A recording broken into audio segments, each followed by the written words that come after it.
The flu season is upon us. Which type will we worry about this year? And what kind of shots will we be told to take? Remember the swine flu scare of 1976? That was the year the U.S. government told us all that swine flu could turn out to be a killer that could spread across the nation. And Washington decided that every man, woman, and child in the nation should get a shot to prevent a nationwide outbreak, a pandemic. Well, 46 million of us obediently took the shot. And now 4,000 Americans are claiming damages from Uncle Sam amounting to $3.5 billion because of what happened when they took that shot. By far the greatest number of the claims, 2/3 of them, are for neurological damage or even death, allegedly triggered by the flu shot. We pick up the story back in 1976 when the threat posed by the swine flu virus seemed very real indeed. This virus was the cause of a pandemic in 1918 and 1919 that resulted in over 500,000 deaths in the United States, as well as 20 million deaths around the world. See how easy it is to... Thus, the U.S. government's publicity machine was cranked into action to urge all America to protect itself against the swine flu menace. Influenza is serious business. During major flu epidemics, millions of people are sick and thousands die. Well, this year you can get protection.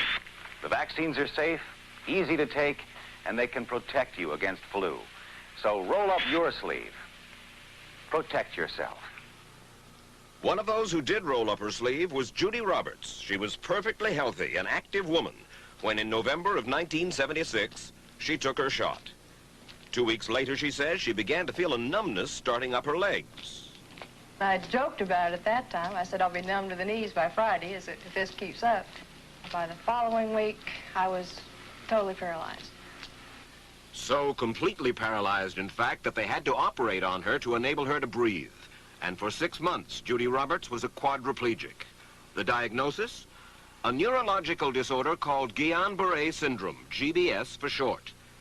These neurological diseases are little understood. They affect people in different ways. As you can see in these home movies taken by a friend, Judy Roberts' paralysis confined her mostly to a wheelchair for over a year. But this disease can even kill. Indeed, there are 300 claims now pending from the families of GBS victims who died, allegedly as a result of the swine flu shot. In other GBS victims, the crippling effects diminish and all but disappear.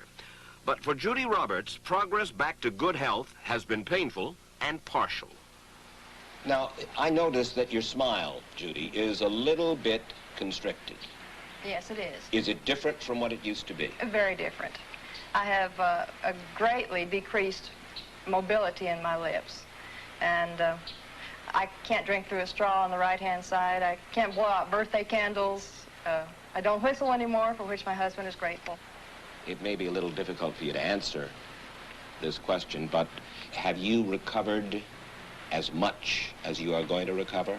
Yes, this is it. So you will now have a legacy of braces on your legs for the rest of your life? Yes, the weakness in my hands will stay and the leg braces will stay. So Judy Roberts and her husband have filed a claim against the U.S. government. They're asking $12 million, though they don't expect to get nearly that much. Judy, why did you take the flu shot? I'd never taken any other flu shots, but I felt like this was going to be a major epidemic. And the only way to prevent a major epidemic of a really deadly variety of flu was for everybody to be immunized. Where did this so-called deadly variety of flu, where did it first hit back in 1976? It began right here at Fort Dix in New Jersey in January of that year when a number of recruits began to complain of respiratory ailments, something like the common cold.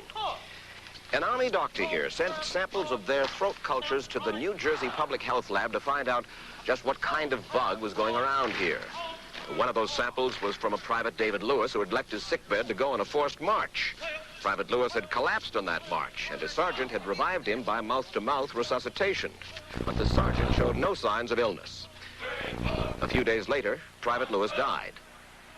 If this disease is so potentially fatal that it's going to kill a young, healthy man, a middle-aged school teacher doesn't have a prayer. The New Jersey lab identified most of those soldiers' throat cultures as the normal kind of flu virus going around that year, but they could not make out what kind of virus was in the culture from the dead soldier and from 4 others who were sick. So they sent those cultures to the Federal Center for Disease Control in Atlanta, Georgia for further study. A few days later, they got the verdict: swine flu. But that much publicized outbreak of swine flu at Fort Dix involved only Private Lewis, who died, and those 4 other soldiers who recovered completely without the swine flu shot. If I had known at that time that the boy had been in a sick bed, got up, went out on a forced march, and then collapsed and died, I would never have taken a shot. The rationale for our recommendation was not on the basis of the death of a single individual, but it was on the basis that when we do see a change in the characteristics of the influenza virus, it is a massive public health problem in this country. Dr. David Senser, then head of the CDC, the Center for Disease Control in Atlanta, is now in private industry. He devised the swine flu program, and he pushed it. You began to give flu shots to the American people in October of '76. October 1st. By that time, how many cases of swine flu around the world had been reported? There had been several reported, but none confirmed. There had been cases in Australia that were reported by the press, by the news media. There were cases in... None confirmed.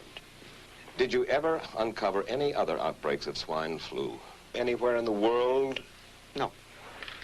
Now, nearly everyone was to receive the shot in a public health facility where a doctor might not be present. Therefore, it was up to the CDC to come up with some kind of official consent form, giving the public all the information it needed about the swine flu shot. This form stated that the swine flu vaccine had been tested. What it didn't say was that after those tests were completed, the scientists developed another vaccine, and that was the one given to most of the 46 million who took the shot. That vaccine was called X53A. Was X53A ever field tested? I can't say. I would have to... It wasn't. I don't know. Well, I would think that you're in charge of the program. I would have to check the records. I haven't looked at this in some time. The information form, the consent form, was also supposed to warn people about any risks of serious complications following the shot. But did it? No, I had never heard of any reactions other than a sore arm, fever, this sort of thing. Judy Roberts' husband, Gene, also took the shot. Yes, I looked at that document. I signed it. Nothing on there said I was going to have a heart attack or I get Guillain-Barré, which I never heard of. What if people from the government, from the Center for Disease Control, what if they had indeed known about it? What would be your feeling? They should have told us.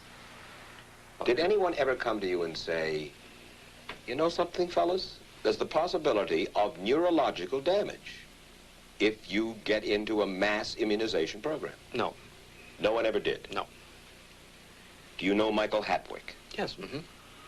Dr. Michael Hatwick directed the surveillance team for the swine flu program at the CDC. His job was to find out what possible complications could arise from taking the shot and to report his findings to those in charge. Did you know ahead of time, Dr. Hatwick, that there had been case reports of neurological disorders, neurological illness, apparently associated with the injection of influenza vaccine? Absolutely. You did? Yes. How'd you know that? By review of the literature. So you told your superiors, the men in charge of the swine flu immunization program, about the possibility of neurological disorders? Absolutely. What would you say if I told you that your superiors say that you never told them about the possibility of neurological complications? That's nonsense. I can't believe that they would say that they did not know that there were neurological illnesses associated with influenza vaccination. That simply is not true. We did know that. I've said that Dr. Hatwick had never told me of his feelings on this subject. Then he's lying. I guess you would have to make that assumption. Then why does this report from your own agency, dated July 1976, list neurological complications as a possibility? I think the consensus of the scientific community was that the evidence relating neurologic disorders to influenza immunization was such that they did not feel that this association was a real one. You didn't feel it was necessary to tell American people that information? I think that over the years we have tried to inform the American people as fully as possible. As part of informing Americans about the swine flu threat, Dr. Sensor's CDC also helped create the advertising to get the public to take the shot. Let me read to you from one of your own agency's memos planning the campaign to urge Americans to take the shot. The swine flu vaccine has been taken by many important persons, he wrote. Example, President Ford, Henry Kissinger, Elton John, Muhammad Ali, Mary Tyler Moore, Rudolph Nureyev, Walter Cronkite, Ralph Nader, Edward Kennedy, etc., etc. True? I'm not familiar with that particular piece of paper, but I do know that at least of that group, President Ford did take the vaccination. Did you talk to these people beforehand to find out if they planned to take the shot? I did not know. Did anybody? I do not know. Did you get permission to use their names in your campaign? I do not know. Mary, did you take a swine flu shot? No, I did not. Did you give them permission to use your name saying that you had or were going to? Absolutely not. Never did. Did you ask your own doctor about taking the swine flu shot? Yes, and at the time he thought it might be a good idea. But I resisted it because I was leery of having the symptoms that sometimes go with that kind of inoculation. So you didn't? No, I didn't.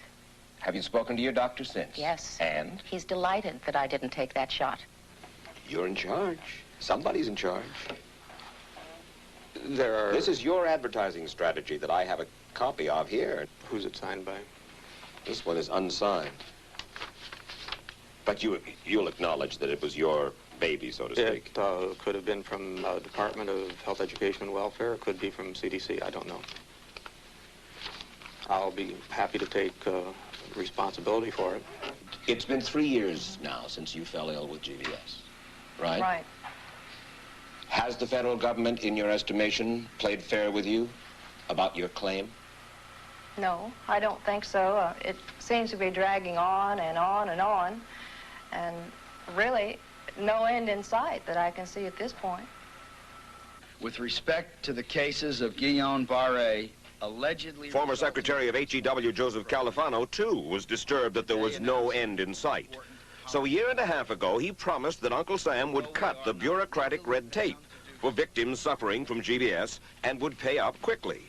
We shouldn't hold them to an impossible or too difficult standard of proving that they were hurt.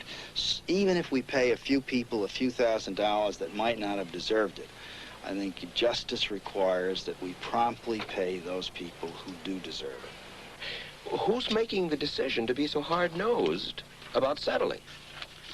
Well, I assume the Justice Department is. Griffin Bell before he left? Well, the Justice Department agreed to the statement I made. It was cleared word for word with the lawyers in the Justice Department by my HEW lawyers. And that statement said, in effect?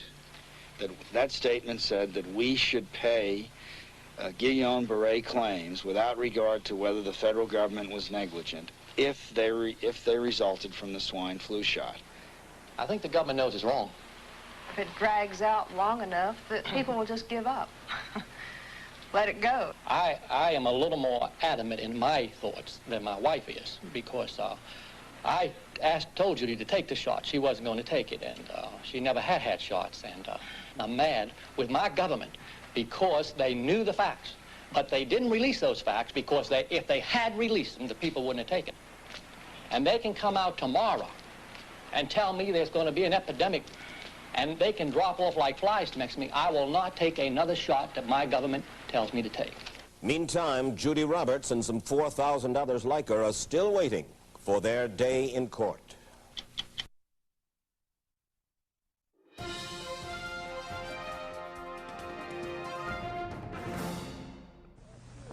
I don't need another flu shot. I had a flu shot last year. A swine flu epidemic may be coming. Swine flu shot? Well, I don't know. I've been thinking about it. It could make you very sick. Swine flu? Man, I'm too fast today to catch me. You'll want to be protected. I'm the healthiest 55-year-old you ever seen. Hey, I play golf every weekend. Get a shot of protection. The swine flu shot. Joe brought it home from the office. He gave it to Betty and one of his kids. and to Betty's mother. But Betty's mother went back to California the next day. On her way to the airport, she gave it to a cab driver, a ticket agent, and one of the charming stewardesses. At school, Joe's kid gave it to some other kids, and Mrs. Merrill got it and gave it to her husband. In California, Betty's mother gave it to her best friend, Dottie. But Dottie had a heart condition and she died.